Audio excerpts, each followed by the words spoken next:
All right. So, good morning or whatever time that you're watching this.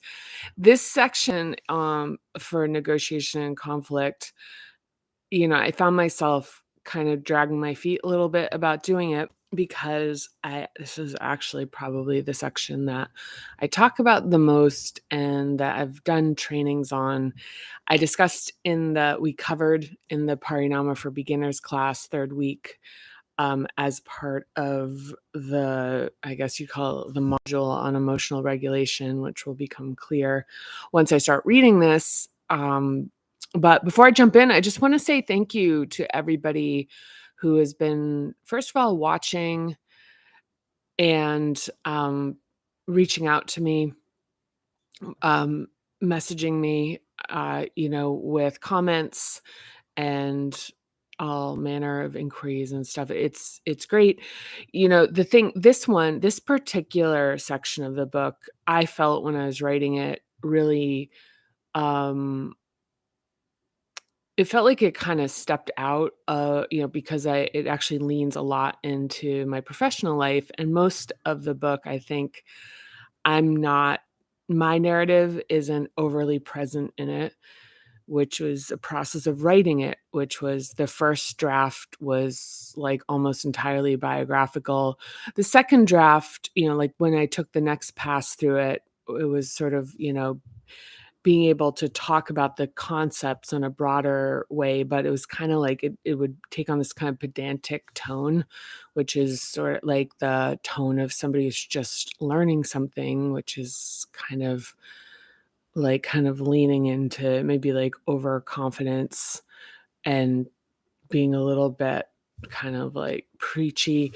And then the third version was when it kind of evened out a bit more, right? And so I see that even in reading the book, the sections that still have a bit of that kind of unfinished quality. There've been two in particular in this particular section in the third hub, that I found kind of like kind of some like a 2.5 in terms of transitioning. Um, yeah. So anyway, so the negotiation and conflict is one that I've actually done in company, like working in companies, and I've played around a lot with it. And I think I just got actually after the last um the last instruction of it, I got even closer to being able to make it a succinct offering, because I've made some YouTube videos about it that are, freestyle without a visual support. And this particular section really benefits from having a visual support to it, because there is kind of a order of operations thing. But for what we're doing today, I'm going to read it because I was thinking, I'm like, if I've spent too much time trying to engineer this, um, I'm going to avoid it. And the form of this is actually me reading it. And so the benefit I get in this is getting to revisit the book. And this is the first time I've read it in the paper edition. I've obviously read the electronic version that went to, print numerous times. But there's also like the space of the time between writing the book and being very absorbed in that process and reading this. It's really helpful. But yeah, for the purposes of these readings, I'm just going to read this, and anything that pops up, I'm going to talk about. But the departure here is I actually do talk about the scenario that I use here is a scenario related to professional life. And it's interesting because some of the feedback I got after Parinama school on Tuesday night was that it's really a useful concept, but that it, like using this particular example is not relatable, directly relatable. So, but even in that it's still useful, but there's definitely some room for optimization there. So, okay, so I'm going to read Negotiation and Conflict. here we are. We're on page 129 if you're following along in the book. So, okay, so no discussion of power is complete without the acknowledgement that our individual interests eventually collide with others and that we must negotiate or remain in conflict. The sunny early days of personal and professional relationships eventually cloud over when conflicting interests threaten disruption, and any otherwise harmonious relationship reaches a point at which some priorities and expectations will need to be reconciled. So, when I interview job candidates, they usually present two versions of their work history. One that reflects the past performance as it relates to previous employers' evaluation of them, and the other reflects the candidate's proudest accomplishments, which include the different projects they took on outside the scope of the role and the unique ways they excelled above and beyond expectations. Understanding the candidate's innate talents and passion help me to see how they can provide unique and fulfilling value to the organization and team. This process of a candidate who's a fit for the role is usually upbeat and enjoyable. But when it comes to negotiating salary, this dynamic tends to shift, and a candidate will frequently become tense and defensive. People tend to regard salary as an assessment of their worth, so negotiating a job offer is loaded, complex, and enters an intersection of personal value and beliefs around money. I interpret this as a first and second hub imbalance and try to work through it. The task at hand is to broker an arrangement in which all parties are satisfied, minimizing or eliminating any loss of goodwill.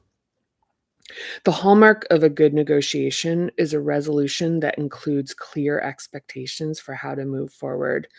Legal contracts are often maligned for their rigidity and robotic language, but they are a paragon of clear expectation setting. Contract language is the balancing of an equation. If you give me that, I'll give you this. It's straightforward and deals with trading things that can be measured. It's a high level transaction that balances measurable variables and leaves out almost everything else. There are mindset considerations to address related to the first two hubs, in addition to the classic negotiation advice of knowing what you want and knowing your bottom line, not taking things personally, avoiding emotional contamination, considering what matters to the other party in order to gain leverage, knowing your worth, and reducing or eliminating shame around wanting what you want, usually money and respect, which are often closely tied to emotional contamination. Consider the following four practices for effective negotiation. So, before I read those, you know, I just want to make a note. It's like this is a direct callback to what I was talking about with there being this kind of the sort of like three phases of writing the book, which is like biography, sort of something in between that is still trying to like assert. It's like a mix of trying to like assert some type of like authority on the matter, and also it's still remaining biographical. So it's like this in between. And then the flip over for me is kind of letting go of even the notion of having authority on it, but taking a position on it, based off of a lot of reflection. And it's funny because there's an insertion in that's totally not part of the topic, which to me it was a big part of writing the book. I mean, one of the things that now that the book exists, and for the most part, it's really organized, it's pretty clean, like, and I'm finding that as I'm reading it. I mean, it's heavy, there's a lot in here. I mean, it's literally contains everything. But it's like one of the challenges of the book was figuring out where everything fit. And there'd be thoughts and pieces of it that felt really important to be in the book. and they would arise when I was working on a particular section, but sometimes it wouldn't really have that much to do with that section, and that would be kind of like, "All right, does this belong somewhere else?" So there was a lot of shuffling around, like, and rewriting sections to incorporate things I'd realize, "Oh, this goes here," and, working with my editor on this. And that's a really good example because it's like I'm talking about negotiation, and then I'm inserting this other notion about a career. Like, it doesn't, and I'm reading it and I'm like, "Yeah, that has very little to do with negotiation, um, or conflict." And I guess, you can rationalize that it's like you're talking about the stage of figuring out, of coming into alignment about wanting to work together. And I do think it's a point. I don't know, I'm not gonna I was tempted to say important. I'm not gonna say important. The point being that, when we're searching out our work that is aligned with who we are, it's really common that people do jobs and there's kind of like sort of like a side aspect of the job that they take on, um, like projects to like optimize processes or projects to, like fix things that are broken or figuring out how to be really great at one particular aspect um of the role itself, like like a heavy emphasis on one component of a job. And this might be too much of a digression, but for doing analytics on a team's performance, one of the things I used to look at is what I call conversion coaching, which was from each stage in the process, in a sales process, um, the conversion rate by individual professional, and that each professional would have to be more effective than, like be particularly effective in one area. So there's this notion of the developing of your own self-awareness of your strengths and what your natural inclinations are in your job. And there's also that has to exist simultaneously with the existing within an organization and advancing the larger objective. So your performance within that larger context, but also the being able to see where you are differentiated, and oftentimes the value for what it is that is your particular talents may not be as widely recognized in the organization you're in, as and like commensurate with the contribution. And there is a lot of stuff that doesn't get, in terms of like informal leadership in teams. There's a lot of stuff that people do that just kind of keeps the glue together, like taking on special projects, noticing problems, and like owning those that, they may not be considered part of the core objectives of the organization, but they're kind of, in some cases, can be really important for advancing. Sometimes they cannot, they can just be sort of like kind of, okay, good. But anyway, so that's a little break, little break on that. Um, and also, I mean, honestly, in reading this and having talked about this a lot since writing it and worked on it and re-instructed it, it's like it's okay. It's all right. It's like, I mean, it kind of sort of gets there. Yeah, I mean, I think one of the things in terms of the organization on this is like first and foremost, I'll say, like I'll start reading again, is the first is avoid emotional contamination. So some years ago, an employee came into my office, and after the initial pleasantries, matter of factly said, "I've been on your team for almost a year. I've hit or exceeded all my goals, and I hope it's fair to ask for a salary increase. When's a good time for us to talk further about this?"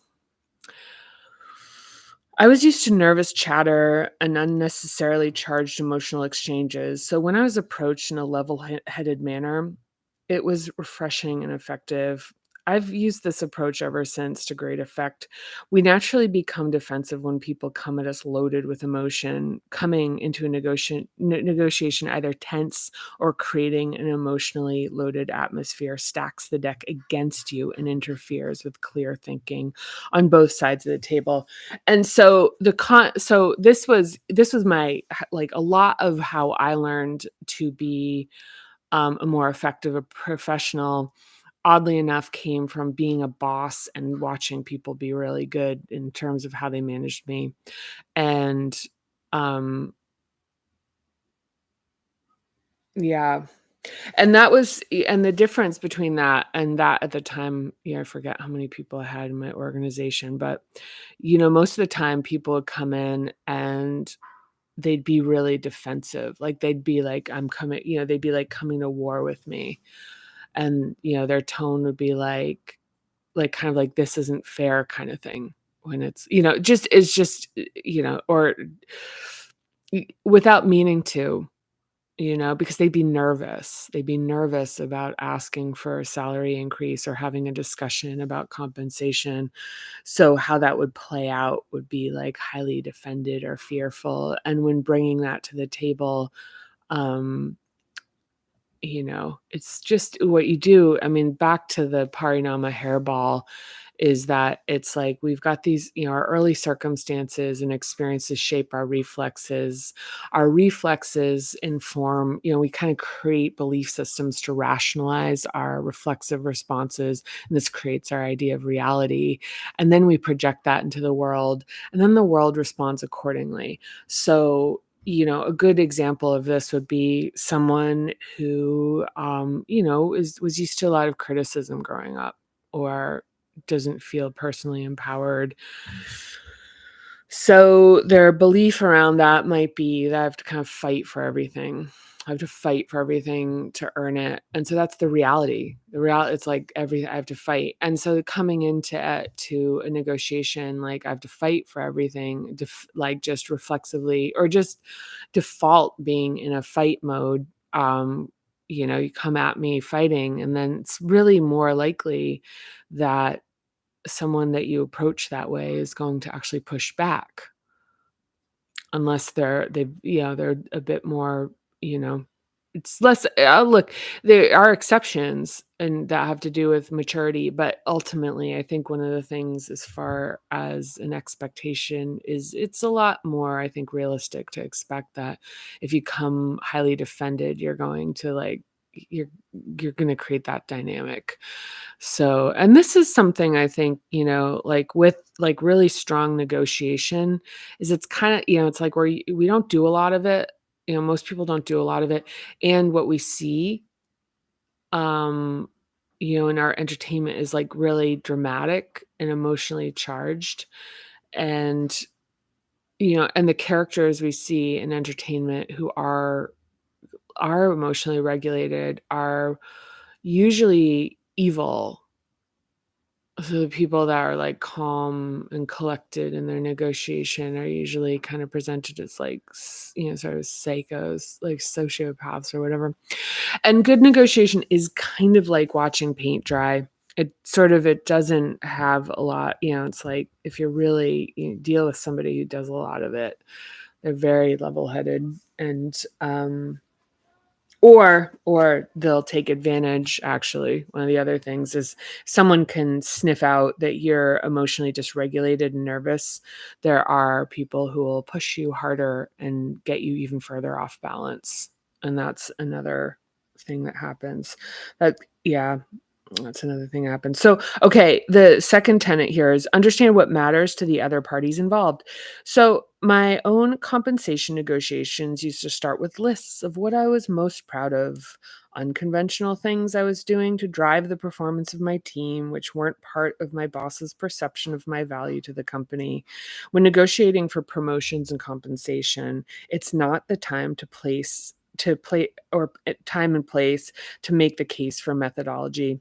When I was learning to focus on the specifics of what my boss valued and spoke using their preferred terms and language, I got better outcomes, more money, more promotions, more freedom. In salary negotiation, know how your performance measures up to targets and expectations and come to the table knowing your metrics.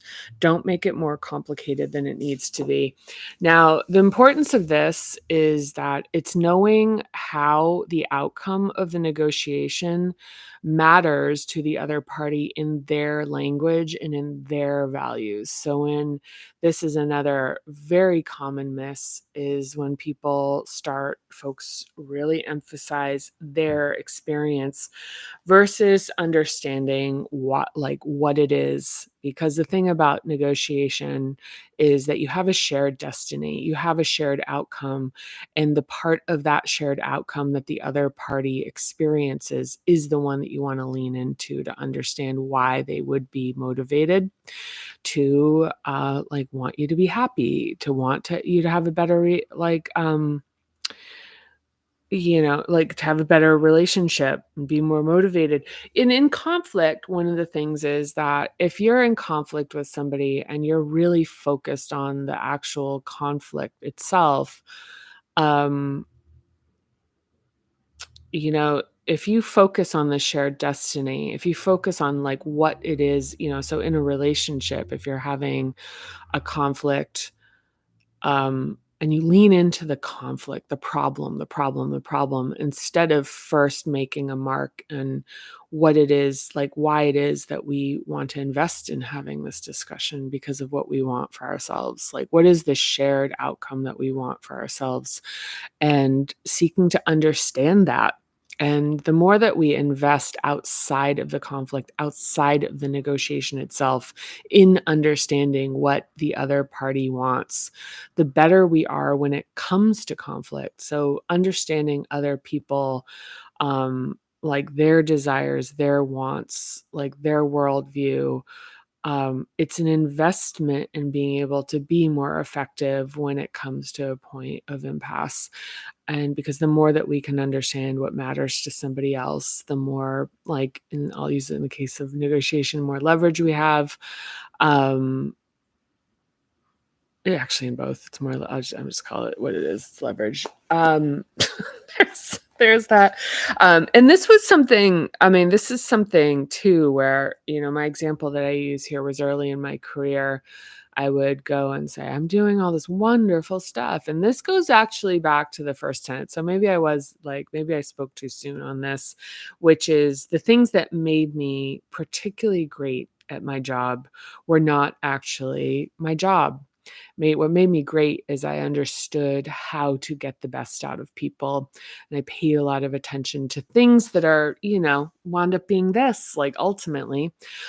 So that part of like my individual destiny being like, here's the thing, I understand how to bring individual people together. I understand how to get the best performance out of people because I understand the underlying patterns that are impacting their behavior and their performance. So I find a way to address that instead of just using tactical stuff. That's, usually that could be a projection. So anyway, so yeah, I guess maybe there is a little bit of that. And the part of that was learning that it's like, okay, that the stuff that I cared about was the people. Always. I was just so interested in the people, and I was so interested, like as a leader, in how to get the best out of people and find people that I thought had a lot of potential and like really work to unlock more of that. But the thing was that was of value was, it turns out when you're good at that, you're all, it's like you're good at building a high performing organization. So, so a lot of this was learning how to translate like what mattered to me into the language of what mattered to other people, which also turns out to be something that's very helpful for being good at the core tenet of the job, which is being able to negotiate like contracts and business agreements. So, What do you know? It all comes together. So there's that. So maybe this is just a work of staggering genius here. Yeah, scratch that earlier commentary. That actually comes together. So okay, so know your worth. You need to be clear about your value without over or understating it. Without fully owning your worth, you become vulnerable to hosting a parasitic relationship. On the one hand, when we downplay ourselves, we risk being taken advantage of and losing opportunities. On the other hand, when we overstate our contributions, we lose credibility and possibly make it difficult to gain an effective negotiating foothold in the future because our self assessments get discredited. Self assessments are sometimes given to staff members to determine their self awareness. Seeing that someone is out of touch with reality can be a red flag. It's important to remember that your performance towards meeting your goals is your professional leverage. So, if you don't have clear performance goals and expectations, advocate for them as early as possible. Leaders should prioritize building and providing clear frameworks for evaluation and the rationale behind them, and should communicate that anything outside the stated priorities is appreciated, but not necessarily part of the job theme here. And we can apply this practice to all relationships. Communicate what matters and point out what is appreciated, but not essential. Yeah. And to take this one step further, as I would say that, the part of knowing your worth is knowing your worth even at as it extends beyond the negotiation. Because so as I've been, as I've been like teaching this, I guess you'd say, is that it's really, the thing, one of the reasons that emotional contamination is so prevalent in negotiation is that oftentimes for folks who don't do a lot of it, when they receive, say, an offer letter or they're presented with a conflict without having a clear sense of your own worth as a standalone notion, like really understanding that, even if this negotiation falls apart, I know this about myself. I know this about myself. And the thing, the vulnerability in the I guess, like, the negative sense of the term is when you allow somebody else to define your worth by giving you a job offer and saying, "This is how much you're worth," and that is taken as as a fact, and it being, hurtful or offensive because it's given a lot more power than it should, rather than it being an opinion or one take on the matter that's related to that, person's or organization's, sense of priority, budget, whatever, that it's really taken deeply as, a deeply personal thing, and you see that happen all the time. Or I see that happen all the time, or we see it, whatever. But so if you don't do if it's kind of like if your worth is something that you don't actively um evaluate and build, some of the most important times that shape the your life um become are points of extreme vulnerability because we become dysregulated because it's so hard to have somebody tell you what you're worth in a way that is um conflicts with what you sense and know to be true. So there's, if you don't have that really, at least some notion of that locked down, it's really going to be hard to show up effectively in a negotiation and hold your ground. One of the most common things, and it's not in this section, is when I'm talking about this in terms of a practical, when I'm teaching this, one of the practical things is that having an emotional reaction is strangely common, or not strangely, it's just common. Instead of that, being able to, buy yourself some time and really check your tone and make sure you don't become like oppositional. So, like one of the things people say is like, "Oh, I expected more," immediately. First thing is like, "Oh, I actually was hoping to see a little more," or I thought that blah blah blah, and it immediately creates a sense of opposition. And the problem with opposition is that it makes the other party start considering contingencies, because it's like, oh, wow, we might not be on the same side of the table. So I want to make sure I keep, I kind of, keep the other candidates or keep my other options sort of, still alive, that this isn't so one of the things is you don't want to be giving the tell that that's something that should not, it's like, yeah, don't, this isn't a done deal. And the other thing is just time, is buying yourself time. So if you find yourself like, oh my God, like you're upset about, it's like, oh, this wasn't what I was expecting. They just say, thank you. Back to understanding what they want. Be like, I'm really excited because as we've been talking about this is something that's like, I think we're both really on the same page about like what's possible, and like I can blah, blah, blah, blah, blah. Is it fair to ask for some time to review this offer and come back to you with my thoughts? I'm very excited about us, insert whatever. Okay. And then you take the time, you emotionally regulate yourself, and then you position your return as saying, I think we're really close here. Here's my suggestions to get this exactly in the place that would make this a no-brainer for me. And if it's a huge overshot, you can always correct if you really want to do it and say, hey, listen, you know what? I'm so excited about this that even if the money isn't exactly there, I'm confident that this is like the right place for me to be. I want to do this. Okay, so reduce or eliminate shame about wanting what you want. A strong position in a negotiation requires clarity about what you need, along with an understanding of the wants and needs of the others involved. The measurable, quantifiable language of business is through transaction.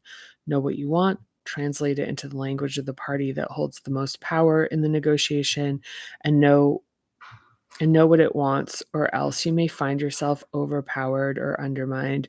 So it's interesting, the more I've worked with this, the more I see like these concepts and like where they overlap. And one of them is the combination between knowing what the other party wants and knowing what you want. And so as I've been starting to kind of shift this around, that's been one of the things, that these are the two things that are simultaneously happening.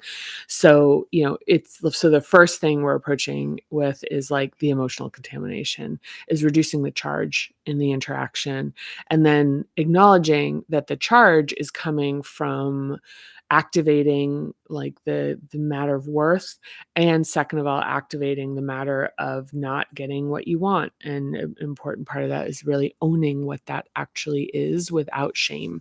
A lot of times people go, oh, maybe I'm just being unreasonable, oh, maybe this is wanting too much, whatever. Look, you may not get it in this particular negotiation, but never losing the fact that you're trying to make yardage towards getting that, so that understanding what your bottom line is for this situation to work for you. And then it's so it's kind of like really tied together. It's organized in these 4 bits, but I think it's kind of like almost like avoid emotional contamination, understand your worth, reduce or eliminate the shame about wanting what you want, and know what you want, and then know what the other party wants. And so I think that would have been a better order of operations, but didn't happen. And this is where we landed. So anyway, thank you so much for watching. All comments are, of course, like welcomed with open arms. I respond to everything. It seems like most people like reaching out to me directly, which is fine as well. But anyhow, thanks again. I'm looking forward to next time. Appreciate you so much. Bye for now.